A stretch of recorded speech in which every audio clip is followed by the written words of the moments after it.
Hi there and welcome. This is our third week of staying at home and home classes on YouTube. I hope you're all staying safe and socially distancing. And we are, of course, keeping our fingers crossed that this ends by the end of April. So, today we will finish adverbials and I will also introduce you to the midterms. So that without much further ado, let's dig into the presentation. So as I mentioned, this is our sixth lecture and we are on track. Today we will talk about adverbials. We'll finish the whole thing about adverbials and I will also introduce you to the midterm. Of course, it is highly unlikely that we will have a midterm test on April the 21st, so we will instead start talking about simple sentence earlier than that, and we'll then wrap up the course with a complex sentence, by this time maybe even at the faculty, but we'll see. So when it comes to the news, I uploaded the key to the practice or homework that you did, right? You did it last week. So you can check your answers there.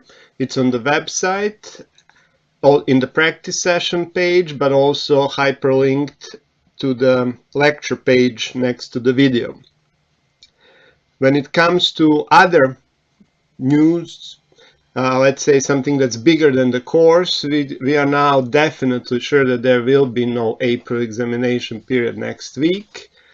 We have no capacity nor legal authority to do online, let's say, exams or midterm exams. So we are advised also to follow the regular schedule. So there will be no classes over the next 2 weeks, but instead, as you voted, we will have a practice chat session where you can discuss stuff that you encountered during the homework practice, and this will last for an hour and a half, and I will send you the invite later today. And of course, you will have office chat sessions on Tuesdays and Thursdays as you have had them so far. Not many people joined, but those who joined know that it works nicely. So you got the invite for that. So what did we do last week? We talked about adverbials in the sense of syntactic classes of adverbials, and I showed you how we can prove that adjuncts, disjuncts, and conjuncts behave differently, that adjuncts are integrated into the clause structure, while disjuncts and conjuncts, which provide speaker's comment and have a connective function, are not integrated. Then we moved on and discussed the syntactic forms of adverbials. The most important thing there is that we said that adverbials had the potential to be built by probably the biggest number of syntactic forms in comparison with any other syntactic element. So adverbials can be phrases, either adverb phrases, noun phrases, or prepositional phrases, and they can be clauses, finite, non-finite, and verbal clauses. We also followed that up with 7 syntactic tests, which you can use to prove that adjuncts are actually more integrated into the structure of the clause, the most important of which is the one listed in A, and that's the cleft sentence. Disjuncts and conjuncts cannot be the focus of a cleft sentence. So you can say it was yesterday that John left Mary, but you cannot say it was however that John left Mary. So this is, or it is frankly that John left Mary. So this is the best test. The rest of them are useful, but not as, let's say, useful as the first one. Then we talked about the position of adverbials, and the most important thing for you is to remember that the initial position is the one in front of the subject, that the medial position starts behind the subject and stretches up to the end of the verb phrase, whereas the final position is behind the verb, the main verb, and behind optional elements. There are at least 2, sometimes more, medial positions, and there is either 1 or more final positions. For the initial position, we don't make this distinction. You can put, many adverbials in the initial position, and we will always say it's an initial position. But for medial, we distinguish M1, M2, M3, and M4. And for final, we distinguish F1 and F2, which we discussed. F1 is behind the obligatory element or immediately after the verb. F2 is behind optional elements, or strictly speaking, at the end of the sentence. Sometimes F1 and F2 are the same if you have only one adverbial, but sometimes if you have more than one adverbial, you can actually distinguish between F1 and F2. Medial positions, the number of which depends on the structure of the verb phrase, are labeled M1, M2, M3, M4, starting from M1, which is behind the subject, and then progressive, as you see here, M2, M3, and M4. You just count from this first medial position and you add one number up to your tally, and that's how you get from M1 to M4. And that's it. Let's go back to reality. So today we have 4 items on our to-do list. The first one is meanings of adverbials, a detailed semantic classification. This is actually one of the bigger chunks of your oral exam. It's also very important parts of your midterm and final exam, the written ones. So it's very important that you fully understand this and devote the time to this topic in the amount which the topic actually requires, and that's some time, not a huge amount of time, but this is not something that can be simply, skimmed, or, you cannot wing it, in other words. Then we will talk briefly about disjuncts and conjuncts, and we will wrap up with a midterm exam overview. So, what is the semantic classification of adverbials? Last week, we had an intro to the meanings of adverbials, where we figured out that they are really the most important elements in the sentence on most occasions, as they provide the crucial details about the meaning of the sentence. And based on many decades of grammatical work by numerous linguists, we have a classification that is almost universally accepted.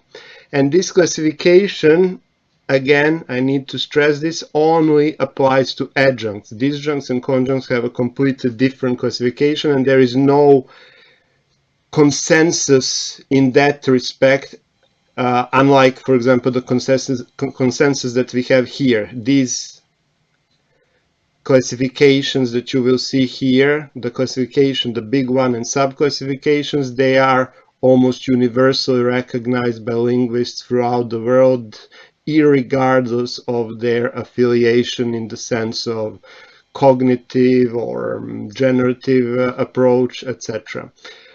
The most, let's say, obvious group of adjuncts are process adjuncts, but actually, let's say, the prototypical group of adjuncts are all the ones that you also remember from the PP, the space or place adjuncts. Of course, if you have space and place, you also have time. So this is the third group of adjuncts, those that denote time. There is a subgroup of adjuncts that deal with meanings in the domain of contingency. So that's like possibility and similar meanings, such as also concession. There are also a very peculiar adjuncts that belong to the group of focusing adjuncts that allow you to focus on a particular element within the sentence, and there's a big mistake in your workbook. I'll draw your attention to it.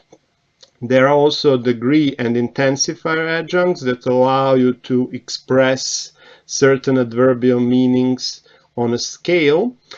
modality adjuncts that express the meanings that are typically associated with modal verbs, but here, instead of through modal verbs, these meanings are expressed through adjuncts.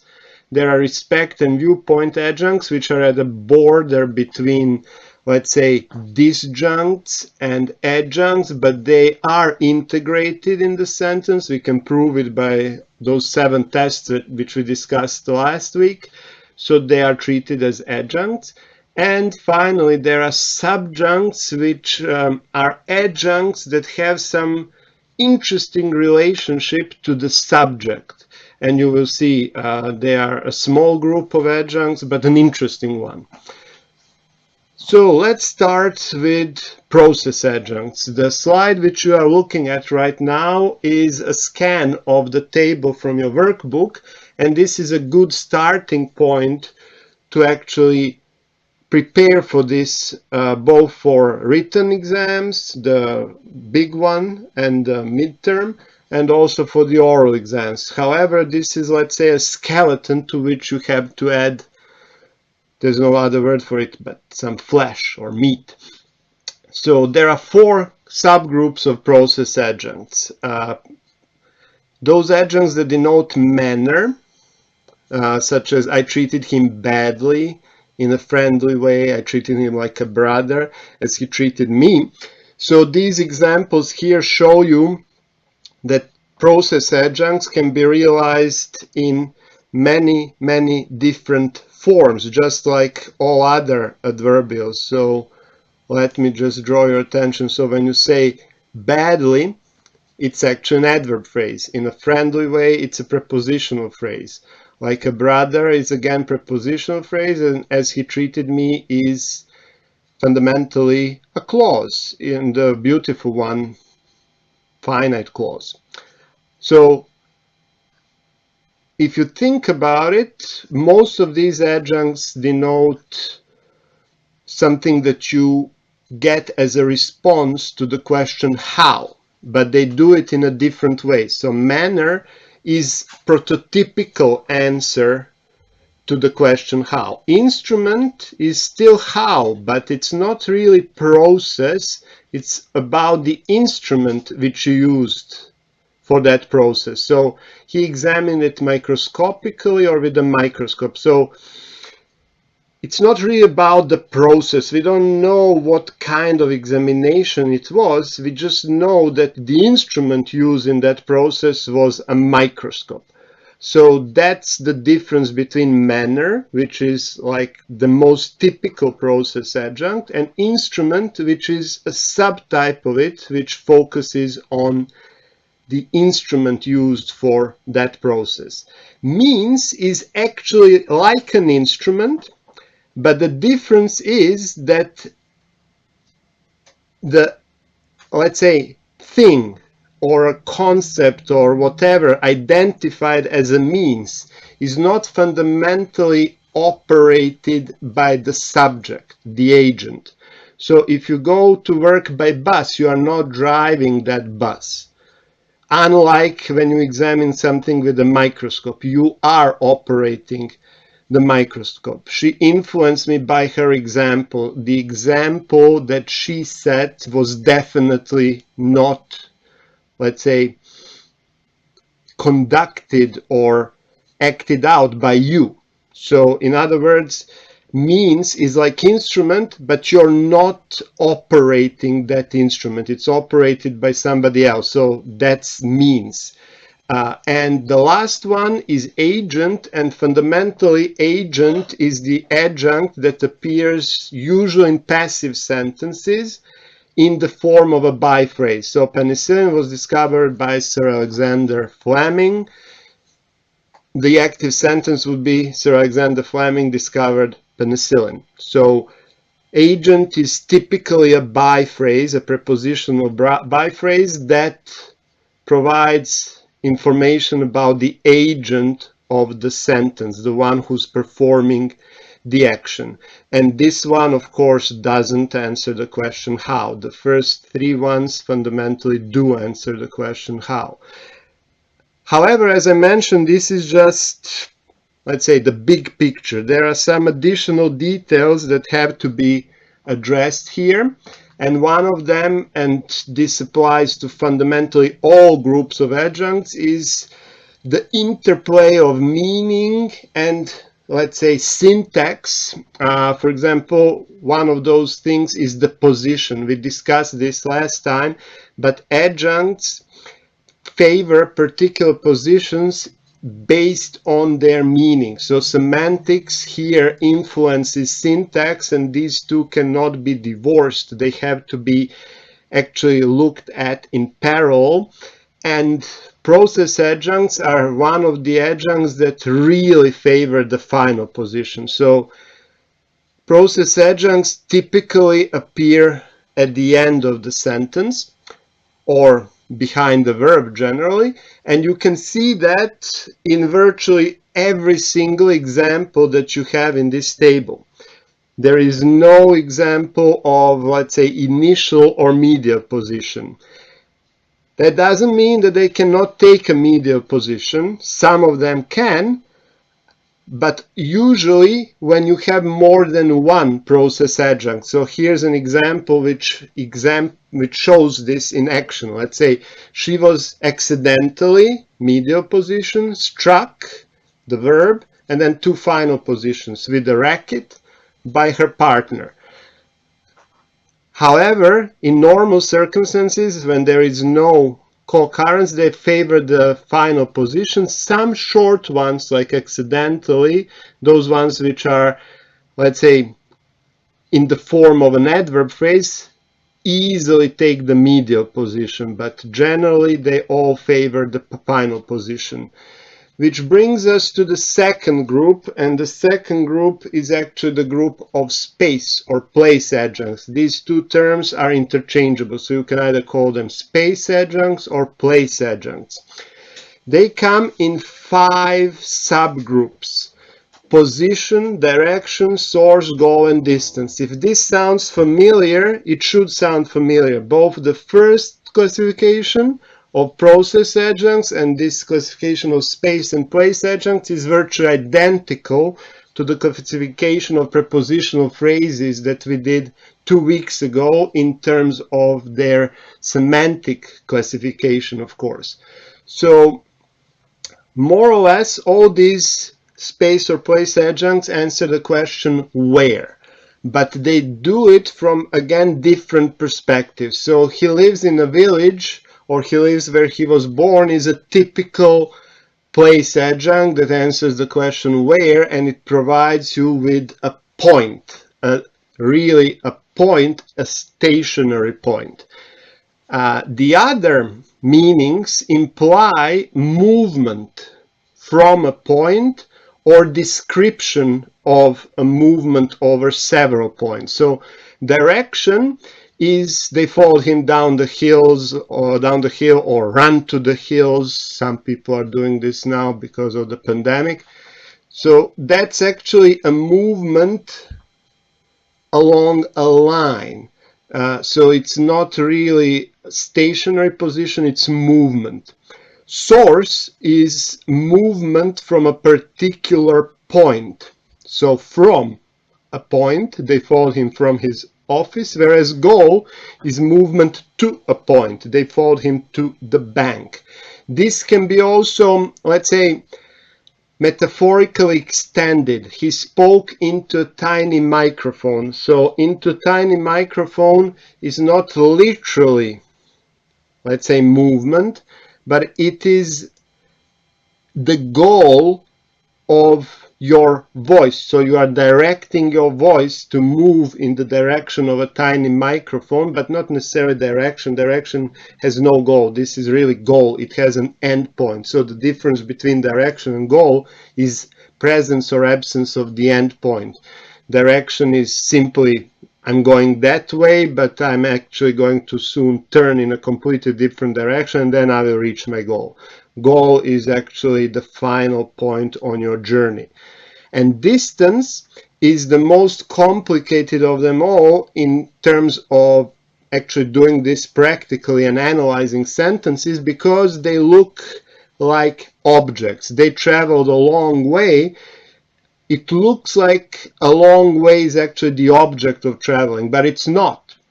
A long way is actually an adjunct, because you can say they traveled. Full stop. Beautiful sentence. You don't need to add anything else here. And you cannot passivize this, by the way. You cannot say a long way was traveled by them. Sounds really awkward. Or several miles were traveled by them. So this is the group that you should pay attention to, especially in your written exams and midterm exams. No matter when they happen, they will happen eventually. So don't confuse this with objects. These are adjuncts and they are optional. They look like objects, but they are not. They answer the question, for example, how far, not who or what. Who and what are questions for objects. This is definitely not something that you can ask, about using who or what. Just like, process adjuncts that we analyze first, adjuncts of space and place can co-occur. But unlike process adjuncts where there is no real preference for the order in terms of the meaning of process adjuncts, for space and place adjuncts, the co-occurrence implies almost a fixed order. You can always violate that with putting emphasis or stress on a particular adjunct, but in a neutral sentence the order is more or less fixed. And it's always the distance which comes first. So he swam a mile in the open sea. You will agree that it sounds terrible and awkward if you say he swam in the open sea a mile. Similarly, he fell into the water near that rock is direction and position, which actually shows you that position favors the last place in the sentence, whereas distance favors the first position, of course looking from the left-hand side, going from left to right. And direction is happy about being between these two. This also applies to distance and direction. So you will see that direction will again be before distance. She walked a few steps towards him. So fundamentally, what these examples show you is distance is always the one that's closest to the verb. Position is the one that's happily at the end of the sentence, far away maybe from the verb, whereas direction is between distance and position. What happens when you have two that belong to the same type? We actually discussed this briefly when we talked about PPs and adverb phrases. The example that you are looking at shows this rule very nicely. Many people eat in restaurants in London. So the reason why in a neutral sentence this is the preferred order is that in restaurants is a smaller, let's say, more specific point on a map than London. London, if you think about a map, is a big place. Many streets, many buildings. In a restaurant is a much smaller dot on that map. In other words, it's more precise, more specific, so that's the order. First you give smaller or more specific position, then bigger or less specific position. But that's only when it comes to position. When it comes to other meanings, like we flew from Cairo to Istanbul, you can also say we flew to Istanbul from Cairo. Here, these are of course goal and source place adjuncts. You are free to choose depending on the information structure that you're aiming at. So you know that in English we have the end focus. The bridge opened the the bridge was opened by the queen, the most important thing is that the queen opened it. The queen opened the bridge. It's important that she opened the bridge and not, let's say, a factory. So when you say we flew from Cairo to Istanbul, you're actually emphasizing Istanbul. So you're focused on your goal. We flew to Istanbul from Cairo, you are focusing on your source. So this depends on the communicative intention. I drove down Gower Street and into University College is okay, but I drove down Gower Street and several miles is terribly ungrammatical and sounds bone-chillingly bad.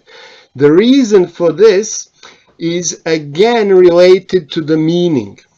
There's nothing wrong about joining two adjuncts, but you can only join adjuncts that belong to the same semantic group as these adjuncts that are, let's say, shown here. So what you can conclude is that adverbials of the same meaning can be coordinated, but adverbials of different meanings cannot. Down Gower Street into University College is direction. Several miles is distance, so you cannot combine these two. So it has real consequences. It has a knock-on meaning, has a knock-on effect on syntax. However, that's not everything that we can say about space and place adjuncts.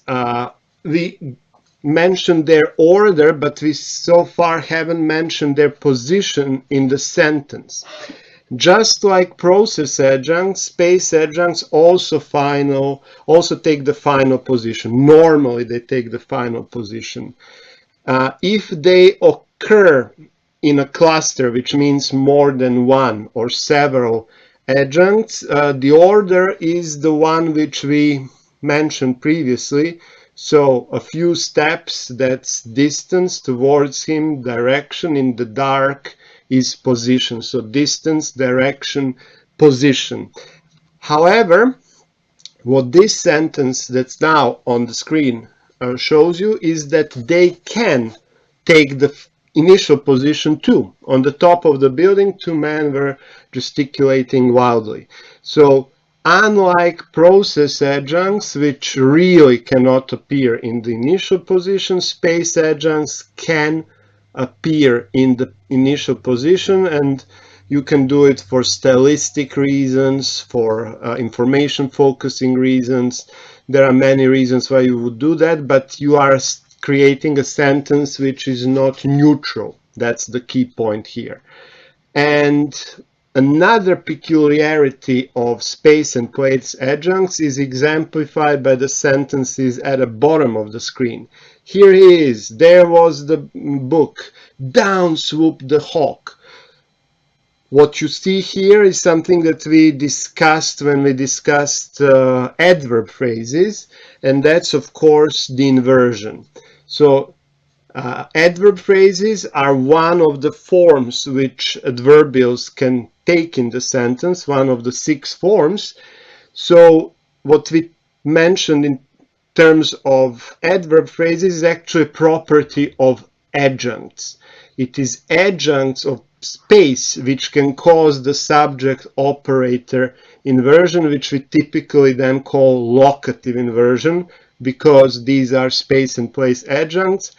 And of course, there is no do support. That's the difference between locative inversion on the one hand and negative inversion on the other. With the negative inversion, you have the do support, and you need to make the sentence, let's say, more complex in that sense. Here, you just switch position as if you were Jedi Yoda. The third group of adjuncts that we will discuss, and probably the most complex of them all, as you can see from the top of the slide, which says 1 out of 5 slides, is the group of time adjuncts. Like prepositional phrases and adverb phrases, adjuncts prototypically denoted place, but through extension of space and place, we created time. And time is a complex physical phenomenon, and this complexity of relationships in time is reflected also in the adjuncts of time and ways we can, let's say, classify them, and different nuances of meaning that we can express. So there are many subgroups in each of the four main groups which are identified in your workbook. And this is again, of course, a slide which is based on a scan of the table from your workbook. So fundamentally, the first group of time adjuncts is time when. Simply, the reason why they are called time when is that they answer the question when. Have you seen her today? When have you? I mean, sounds weird, but Nikola Tesla was born in 1856. When was Nikola Tesla born? Unlike time, duration, frequency, and other relationships do not really answer the question when. They answer other questions. I have known him for 8 years. How long have you known him? I'll be in Belgrade until Friday. Until when will you be in Belgrade? Frequency. How often? I usually see him twice a week. How often do you see him? Twice a week. And other relationships, I have already finished my chores, so there is sometimes no good question to ask about these other relationships, and that's why these are classified as other relationships. Already is definitely about time, but it's hard to find WH question that really answers as already. But that's the big picture. Let's now go under the surface. Let's dig into the details. And let's focus again on what is probably the most important, let's say, result of this semantic classification. That's the position of adjuncts within a sentence. So this is where you see the effects of semantics in syntax. So just like process adjuncts and space and place adjuncts, time adjuncts again favor the final position. However, as these examples show that you can now see on the screen, they can easily, like in 1982, the economy started to recover, they can take the initial position. Of all the adjuncts analyzed so far, these are the ones that take the initial position with most ease and with many occurrences. So it is not really uncommon to find an adjunct of time in the initial position.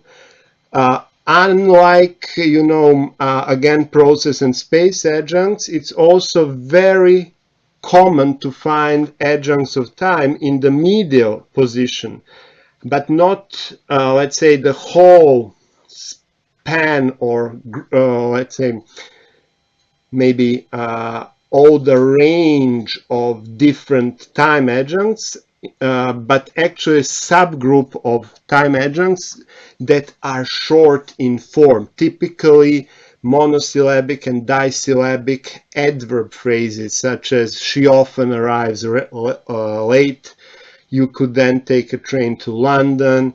I have already talked about this, so these are all examples of a medial position, and they are usually, the adverbials that appear in this position are usually short monosyllabic, disyllabic, trisyllabic adverb phrases. So, having said that, we actually, as I mentioned it, have a very rich subclassification of time adjuncts because of the complexity of, let's say, possible relationships of the activity to the notion of time. So this, let's say, basic classification can be expanded with subclassification. So time when, duration, frequency, and other relationships can be further subdivided into these groups that you will see now. So normally time when adjuncts, answer the question when. See you tomorrow, see you then, when we will see you. But you can also take a look at these examples that provide some additional details on the range of meanings that can be found within time when adjuncts. So I'll see you at 9 on Monday shows you that the same principle of using more specific and less specific applies here. So this we noticed with space adjuncts, but this rule also applies to time adjuncts. So if you have a specific time and less specific time, the specific time or more specific time will appear first in the sentence. So it will be slightly unnatural unless you stress it properly to say I'll see you on Monday at 9. It's better to say I'll see you at 9 on Monday. However, there are exceptions. We mentioned them when we talked about position of adjectives in front of a noun phrase, and this is another universal in grammar. So I lived there in the 50s when my first child was born. In the 50s is less specific than when my first child was born. When my first child was born is actually the exact minute that you then use to calculate your astrology charts, for example. And in the 50s is a much less specific point in time. So the reason why we violated this rule is that when my first child was born is a clause, it's much longer in terms of the number of syllables that you have here. And in those instances, long adverbials, irregardless of their semantics, their meaning can go and should go to the final position. So then you simply measure them and you say shorter comes before a longer one, and it makes it easier to process this when you're a listener or when you're reading sentences. But this was not really subclassification. Time when doesn't really provide additional material for classification, but that doesn't apply to other adjuncts of time. So duration has three subtypes. So they are exemplified by he walked for 6 hours, he waited from 1 to 5, and he worked all day. So that's the first group. He will arrive until 5 o'clock, or he didn't arrive until 5 o'clock. And finally, well, this is actually a mistake in the slides. There should be other examples. I'll fix this for the upload. So the first group is specific duration or indefinite length of time, something like how long is the question for these ones. How long did he walk? For 6 hours. For the second group, it's not how long, it's till when. Till when will we arrive? We will arrive until 5 o'clock, or till when he should have arrived until 5, but he didn't arrive until 5. And since when is the last group. This is called backward span, but the examples which I put here are wrong. I will fix that. So something like I have known her since she was 8, or I have been working on this since Tuesday, and that's backward span. So what you have in your workbook is not entirely true. So duration can be forward span and backward span, but it can be also specific or indefinite duration. So forward and backward span are only 2 of the 3 possible subtypes of duration. Which brings us to another subclassification, and this is the subclassification of frequency time adjuncts. Here, the examples again identify some subtypes. So he did it twice, he sent that message 3 times. These are typical frequency adjuncts that we call frequency of occasion. This is a typical frequency adjunct. It answers the question, how many times did he do it? How many times did you send that message? However, he's paid daily or monthly are now is an example of a subtype of frequency that's not really the answer to how many times. So he's paid daily, he's paid monthly. The question that you would ask here is actually how often. This is called the frequency of period, unlike the first one, which was frequency of occasion. So this is how often. How many times is really frequency, typical frequency, whereas how often is on a larger time scale. However, that's not the end of the story for frequency. There is also something which we call definite frequency. That's, for example, daily. Indefinite frequency, but this is not actually the same classification. So the first classification, which I failed to actually show in the slide, is that the first frequency classification is based on the question words. This second type of classification is based on, let's say, analyzing their meaning in more details. So within this group, we will have both occasion and period, but we will focus on other nuances in meaning. So definite frequency is, for example, both, let's say, occasion and period frequency, but the key criterion here is that it's fixed.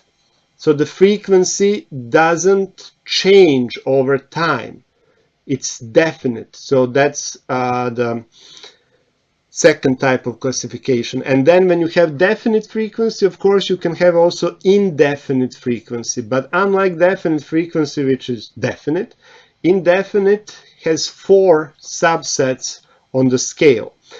Indefinite frequency that's universal is exemplified by always. Always is indefinite because you can say he's always complaining. That doesn't happen at regular intervals. It's not definite frequency. But it happens when you talk to that person that he always complains. So there are different periods. Sometimes if you meet that person, 3 times in a week, he will complain. Then if you meet him like 2 times in a month, he still complains. He always complains, or he's always complaining, but that's universal frequency, but it's not definite. So it's a very good example of what indefinite frequency actually implies. Indefinite frequency, or universal one, happens always, but at very irregular intervals. High frequency is different. It happens very often, and often is actually the adverb which exemplifies this subgroup. So he often complains. This is still not definite, but it's, let's say, more common than universal frequency. Usual occurrence is less, something that happens less often than high frequency. So he usually complains, he generally complains.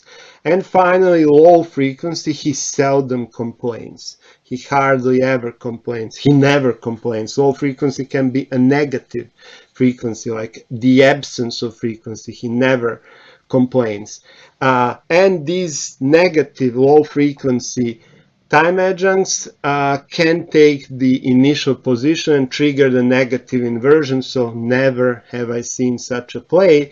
We also mentioned this when we discussed adverb phrases and prepositional phrases and the negative and locative inversion. So here you have the subject operator inversion. So if there's no auxiliary do in the sentence, for the negative inversion you will always introduce do. That's the difference between negative and locative inversion. Finally, there are other relationships exemplified by already, again, previously, which really do not belong anywhere else. And one of the key questions or key reasons why we classify these adjuncts into this rag bag, mixed bag categories, that they do not really answer these questions that we've mentioned so far. How often, how many times, when, since when, and so on, until when. So these are different, let's say, but they definitely denote time. So the last thing that we failed to mention here, although we briefly mentioned it in terms of more specific coming before less specific, is their relative order. So the relative order is best exemplified by this sentence: I was there for a short while every day or so last year. So for a short while is duration, every day or so is frequency, and last year is position. So this is the preferred order: duration, frequency, and position. Very similar to space adjuncts, which have distance. That's the distance is actually metaphorically extended into duration. Frequency is direction, and position is again position. So it's very similar, if you think about it that way, to time. Time adjuncts are similar to place adjuncts. And that brings us to the fourth group. Don't worry, eventually we will run out of these groups. This is the group of contingency adjuncts. This is not the first time we mentioned the word contingency. The reason for this is that this semantic classification applies to adverb phrases and prepositional phrases when they function as adverbials. And there are 5 main groups: cause, reason, purpose, result, concession, and condition. So we actually more or less tackled this classification when we talked about prepositional phrases. This is virtually the same classification. It's only that here, instead of prepositional phrases, you can encounter clauses and let's say maybe some adverb phrases. But the bottom line is, if you already learned the prepositional phrase semantic classification, you already know the adjunct of contingency. So we can already focus on the key thing, and that's the position, how this pans out in syntax. These adjuncts of contingency are different from everything that we've seen so far, in the sense that they equally favor the initial and final position. So we cannot say that they favor a particular position. On the contrary, they seem to be, equal opportunity adjuncts, in the sense that they are equally willing to take the initial and the final position.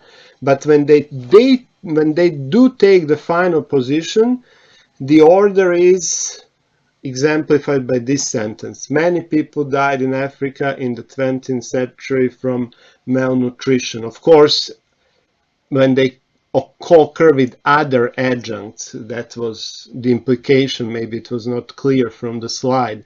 So in Africa, of course, is place, in the 20th century is time, and from malnutrition is contingency. That's, of course, the cause, and this is the order. So they favor the final position in relationship to other adverbials. And here I have also an important note to make for all of you. Although in your workbook cause and reason are merged into a single group, that's actually a mistake. These are 2 separate groups.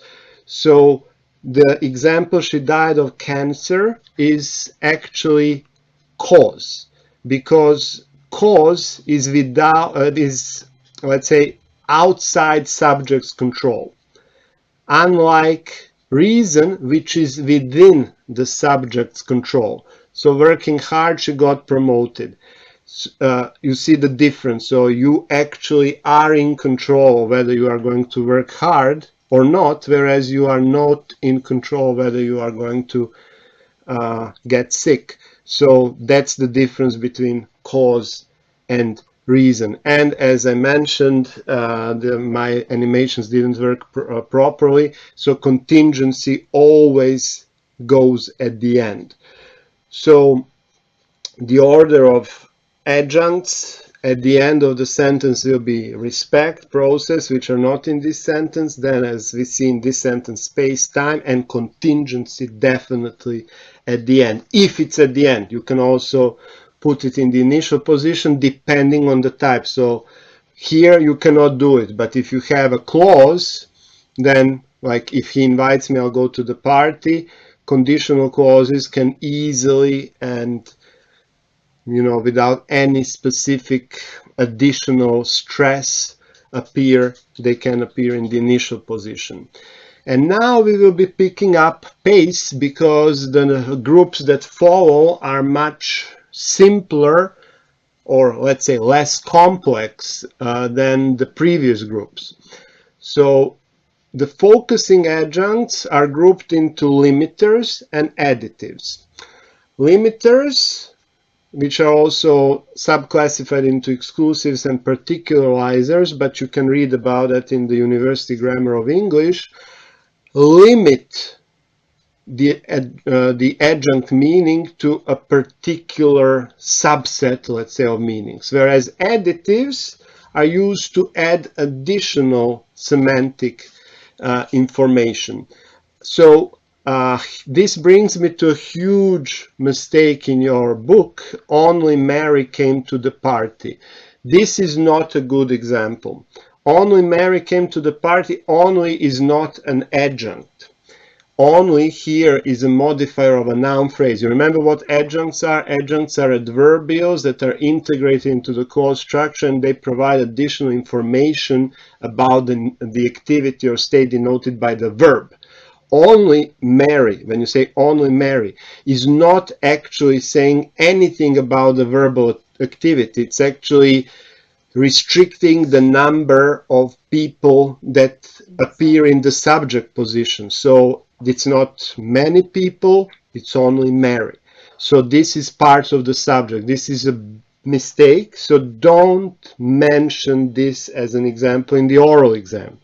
I told you, I warned you, and we will downgrade your answer. You will get a lower grade because this is obvious, but it was an honest accident and a mistake that disappeared in the workbook. The real example of a limiter is that's only the problem, or that's chiefly the problem. That is a real adverbial. It's in the medial position, and although it's behind the verb, we mentioned that when we discussed this last week, the adverbial positions with the verb to be, the medial position M2 is actually behind the verb to be. And additives, if you ever wondered how you would classify the adverb also in terms of its meaning, well, it's an additive. Also is a typical additive adjunct. It provides something additional to the meaning of the sentence. He also brought a pizza. So it's like an indication that the activity of the verb is an additional activity in relationship to maybe something else. Other famous additives include to and as well. They don't favor any particular position because they are focusing adjuncts. So they favor the position that they are placed in, depending on what you want to focus on. So they are placed before the focused element. So she had also questioned her patients the previous week. She had questioned only her patients the previous week. She had questioned her patients only the previous week, and she had questioned her patients the previous week also. Not all of these things are focusing adjuncts. That's the source of confusion. Some of these things are modifiers of a noun phrase. Some of these things are really focusing adjuncts. So let's let's actually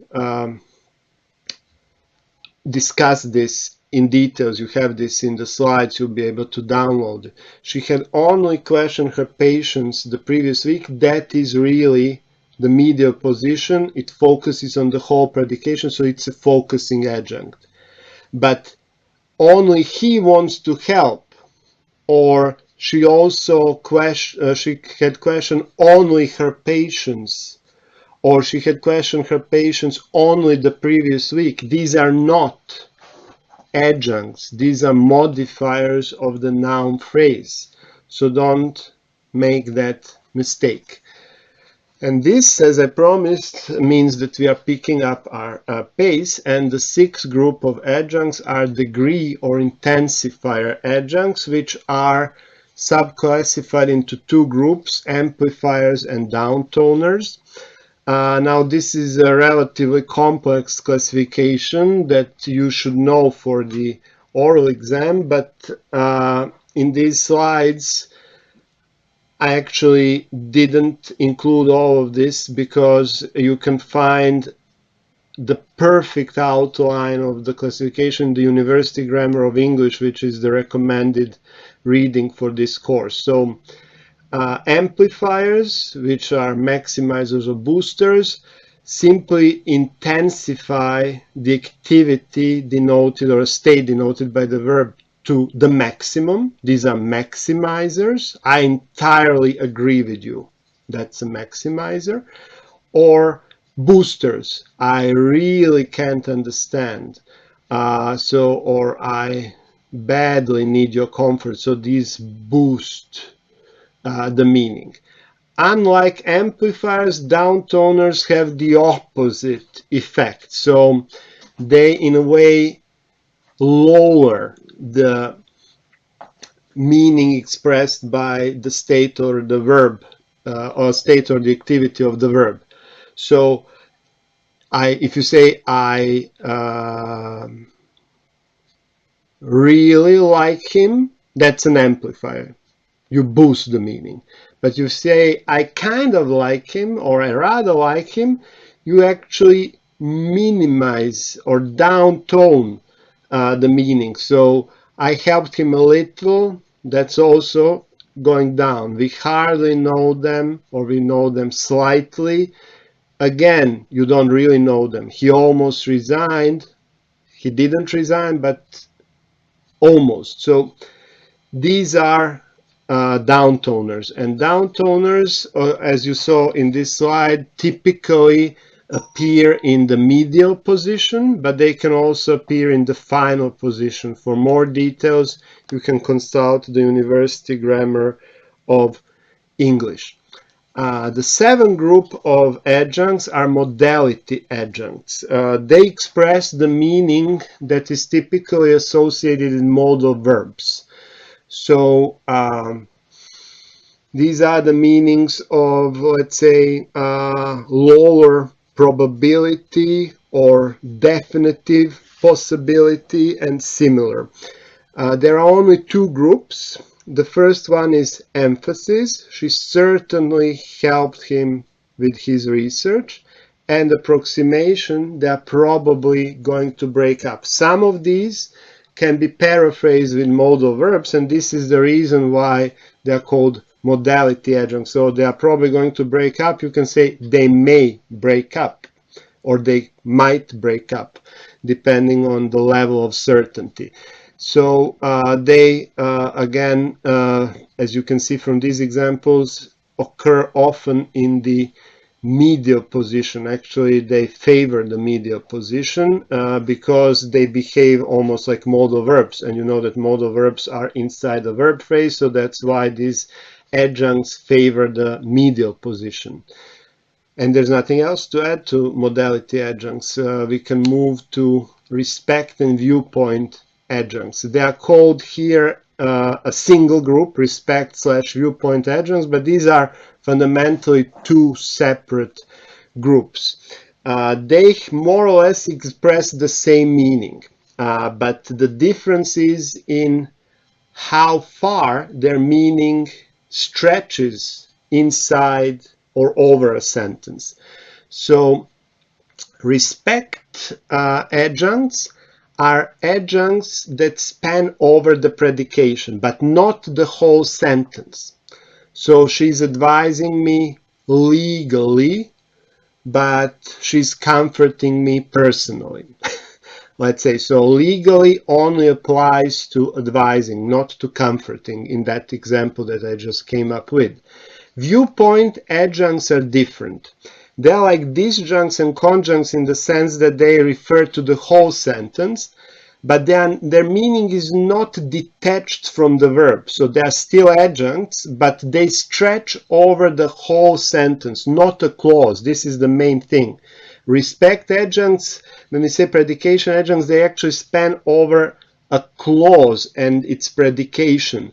Viewpoint adjuncts stretch over the whole sentence. You can say politically this is a problem and a potential nightmare for the election. So this is a problem politically and this is a nightmare for the election, again politically. So these viewpoint adjuncts, they stretch over the whole sentence. As you can see from the examples in the slide, they can appear in the final or initial position, and it's not so common to actually find them in the medial position. So it's actually either final or initial. The subjuncts are the final group of adjuncts that we will analyze. Subjuncts are very similar to, let's say, manner adjuncts, but manner adjuncts denote the meaning that is directly related to the activity of the verb. Subjuncts, on top of that, have some kind of relationship to the subject. So he humbly offered his apologies. Humbly also is related to the state of the mind of the subject and his demeanor. So in that sense, humbly is not a manner, it's a subjunct, because it actually provides information on how the subject conducted the activity. So it's not pure manner, it's actually, there's this element of subject having a particular state of mind while conducting the activity, or particular, let's say, demeanor. Could you please let us know? Please is actually a subjunct because it denotes courtesy.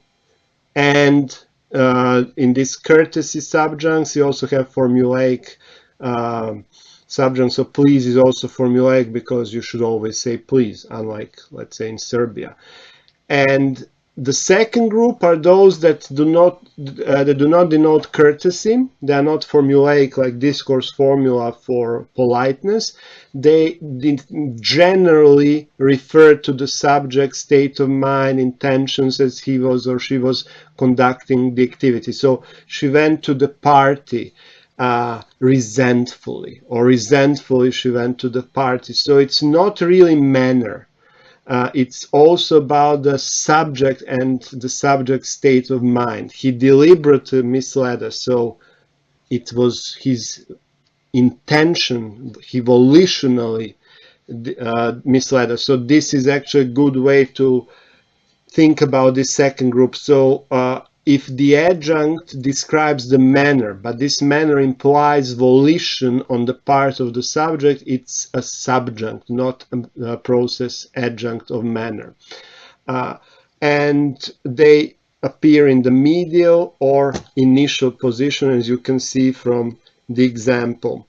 And everything that I mentioned so far is summed up in this slide, that they are similar to manner adjuncts, but they favor the initial position.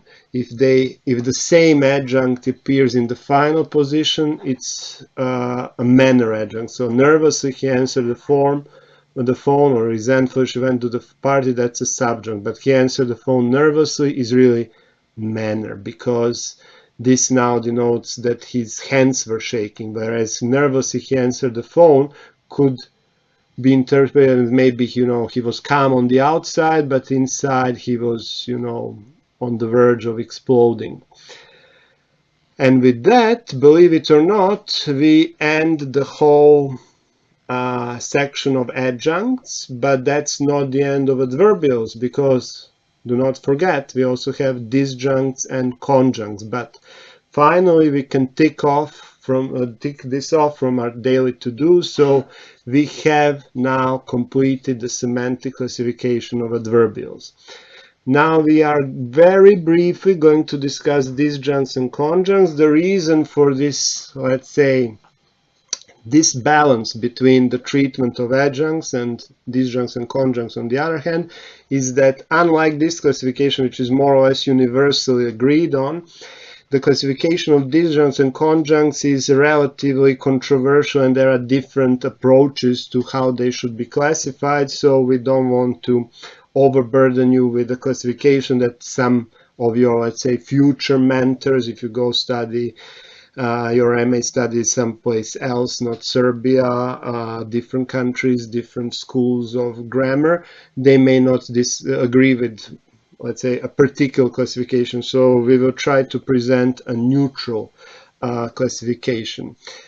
So let's talk about disjuncts and conjuncts. But before that, let's think about something that's relevant for this discussion on disjuncts and conjuncts.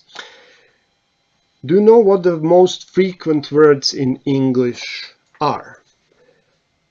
Well, I'm assuming that you are now mentioning, I don't know, be, am, are, is, the, and you are right. The most frequent words in English are the, is, are, was, were, did, do, but these are individual words. We do not speak like robots. So what we utter, what we speak, are not necessarily individual words. So we are missing the missing the forest for the tree. We are failing to see the forest as we focus on the tree, in the sense of these words.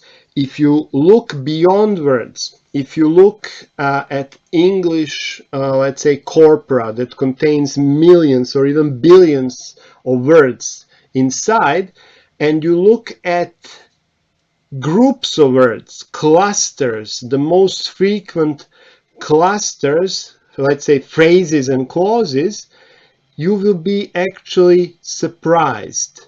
So what do you think is the most frequent phrase in the English language? So the most common combination of words in all English corpora throughout the world, which also means in English as a language. Well, the most frequent phrase or clause in the English language, let's hear a drum roll. I cannot do that. You know. You know is the most frequent combination of words in English. Pronounced as you know. Not you know, but you know. What does it tell you? First of all, this mostly applies to spoken English.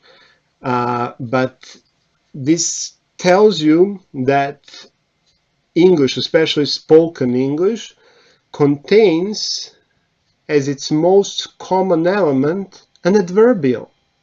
We constantly fill the space between other phrases with adverbials such as you know, which is closely followed by I mean, I suppose, you see, sort of, kind of, and similar expressions of this type.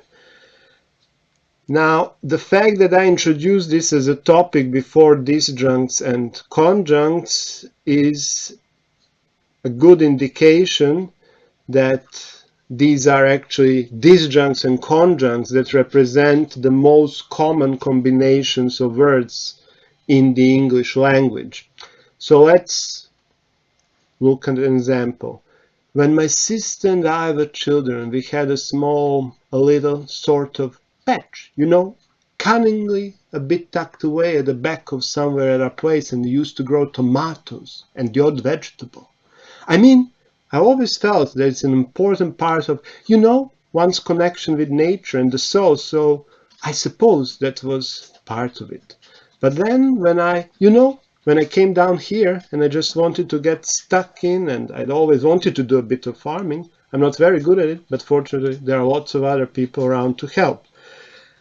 What you see in this section of, let's say, real speech, spoken language, is that real life English contains a huge number of these adverbials that are kind of gap fillers between the main sentence elements. These are all adverbials, but not adjuncts.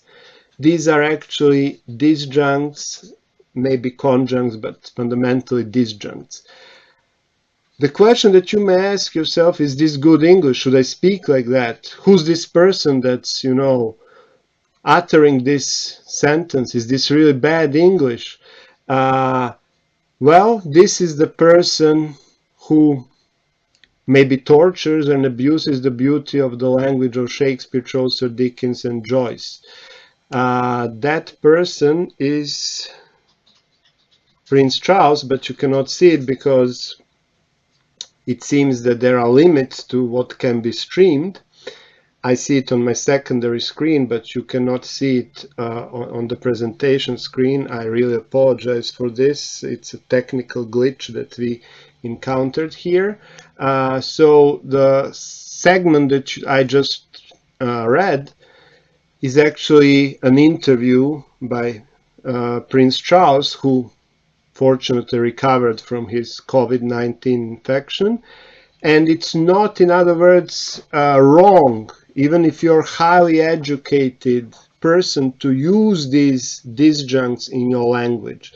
It's normal. They help you retain the smoothness and the flow of your discourse. So these things, as I mentioned, are actually disjuncts. These are just one small group of adverbials. So let's talk about disjuncts, but very briefly, because as I mentioned, there are multiple classifications and there's no real consensus how they should be universally classified. So disjuncts in your workbook in particular are classified into style disjuncts that, as their name implies, comment on the style, form, the condition of speaking, and content or attitudinal disjuncts. They do not, just focus on style or form. They actually provide the speaker's assessment of the truth value of an utterance. And in that sense, they can either be used to imply that the speaker thinks that the content is the absolute truth, so they express certainty, or they express the meaning that the content of the sentence is not 100% accurate, but it's more like an evaluation. So in that sense, they are similar to the modality meaning expressed by modal verbs. So let's talk about style disjuncts. From my personal observation, Mr. Forster neglects his children. So you are not questioning whether Mr. Forster neglects his children. You're just saying that he neglects his children is your condition of speaking, that it's your personal observation. Frankly, he doesn't have a chance. You're saying that you are saying that he doesn't have a chance on the condition that you are, or in the sense that you are now being frank about it. And nobody is allowed here. The condition of speaking is that if we follow the rules strictly. So strictly speaking, nobody is allowed in here, but since it's, let's say, closed down, I will let you in.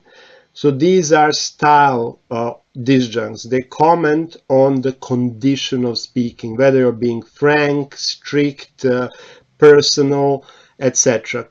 Content or attitudinal disjuncts are different. As I mentioned, they comment on the value of the utterance. The play was apparently written by Harold Pinter. So you say that you have a certain amount of certainty attached to this utterance, in the sense that it's not 100% sure, but you are significantly certain that it's written by Harold Pinter. He was drunk because he couldn't stand is a mistake in your workbook. It's not a disjunct. He was drunk because he couldn't stand is an adjunct, which gives you the reason or the result of the activity. So just forget about that example. Apparently and perhaps are the good examples for certainty at disjuncts. The last group of disjuncts are evaluation disjuncts, and understandably she was annoyed when I told her the news. You are actually evaluating the annoyance. So you are saying she was annoyed, and you are saying that you evaluate this annoyance as something that is understandable. Mr. Forster neglects his children to the disgust of his neighbors. So that's evaluation. You think that Mr. Forster's neighbors are disgusted. It's different from, between the two of us, Mr. Forster neglects his children. That's a style disjunct. So it's like you're trying to keep this secret. To the disgust of his neighbors is again disjunct, but this one denotes evaluation. And with that, we finish the general classification. Most linguists actually agree on this classification, but as I mentioned, not all of them. What we should also say about disjuncts is they are typically prepositional phrases, but they can also be clauses. And if you think about, the underlying meaning of style disjuncts, they actually convey speakers' assertion of truth, for example, truthfully, or speakers' indication of something being general, so broadly. On the other hand, attitudinal disjuncts comment, we mentioned that, on the true value of the sentence, but in general sense, like certainly. They can also add perception, like obviously. They can comment on the reality, like really. And attitudinal disjuncts can also comment on, or actually evaluate the content of the communication in a general way, like understandably. And they can also comment generally plus provide comment on the clause subject, like wisely. And with that, we can tick off disjuncts. We finished disjuncts. And now we can move to the last group of adverbials, and these are conjuncts. Again, this will be a very brief introduction to conjuncts, only 2 slides. Unlike disjuncts, which provide the condition of speaking or the evaluation of the truth value of the sentence, conjuncts serve a completely different purpose. They are connective devices. In your essay writing classes, these are connecting phrases, connecting devices, maybe you call them. But unlike conjunctions, which link clauses, conjuncts, don't confuse these 2 words. Conjuncts and conjunctions are not the same. Conjuncts, they do not link clauses. They link sentences. So that's why they are really important in essay writing, because they make your text cohesive, it flows, everything's interconnected if you use conjuncts, because conjuncts are like the links between sentences. So if you have a paragraph with no conjuncts, it sounds very choppy. If you put conjuncts, it flows. They take usually the initial position, but they can also take other positions, including medial and final. So I took him to the zoo this morning, and then we went to see a circus. All in all, we had a wonderful time. That's the initial position. But you can also say, he doesn't need any money from us. We will, however, have to borrow some from him. So if you put however instead of in the initial position, in the middle position, it still works. And they planned every stage of the program very carefully. Consequently, it was a huge success. You can say it was a huge success. Consequently, you could theoretically so also put them in the final position. There are many classifications of conjuncts. What you have in your workbook and what I copied here is one of the most frequent classifications, but there are many other classifications. So when you look at this is more or less like your essay writing classes and linking devices, what their purposes are. So according to this classification, there are fundamentally only 6 groups of conjuncts, enumerative ones that allow you to create some kind of a list. So first, you have to obtain, I don't know, something. Second, you will use those items and mix them. It's very common in, let's say, recipes. Summative is how you end up your essays, how you wrap up your essays. So in sum, to sum up, to conclude, etc. Apositive ones are like apositive clauses. They give you additional pieces of information. So I've come to a conclusion that Donald is a terrible person. Namely, Donald decided, I don't know what Donald I'm talking about. Resultive, link the sentence to the previous one and imply that this second sentence is the result of the previous one. So you can say, the federal government didn't provide enough protective equipment for the New York hospitals. Consequently, many New York doctors are getting sick. So the fact that New York doctors are getting sick is a consequence of federal government not providing enough protective supplies. So now we will move to the last 2 groups, contrastive and transitional. Contrastive conjuncts are used to contrast the previous sentence. So the typical one is however. There's also in other words. And transitional is when you introduce a new topic, you make a digression. So, for example, there are many good reasons why we should wash our hands. By the way, washing your hands is something that people didn't do previously. Another good one is meanwhile.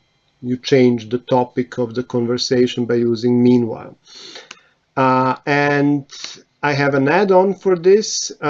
In some other textbooks, there are 2 additional groups, inferential conjuncts, which imply inference that comes from the preceding sentence, something like else, otherwise. So you should wash your hands, else you can catch the disease. And temporal transition conjuncts that convey temporal ordering. They are very similar to time adjuncts, but they are conjuncts in the sense that they establish time relationships between sentences.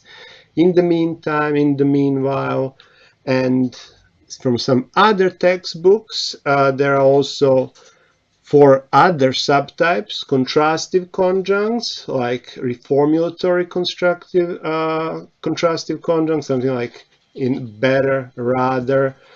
So they say that we should not watch Netflix so much because we can crash the internet. Rather, Netflix could lower the resolution of their videos. Replacive contrastive conjuncts, that's something like again or alternatively, like Netflix can crash the internet. Alternatively, they can decrease the resolution of their videos. Antithetic contrastive conjuncts, so when you actually introduce something that is the opposite, antithesis, something like conversely, instead, oppositely. and concessive, contrastive conjuncts like nonetheless, however. For all of that, when you actually introduce, this is misspelled, so it's concessive is not spelled like this. So concessive means that you allow for the opposite to happen, something like he studied hard, nonetheless he failed the exam. Nonetheless is a concessive contrastive conjunct.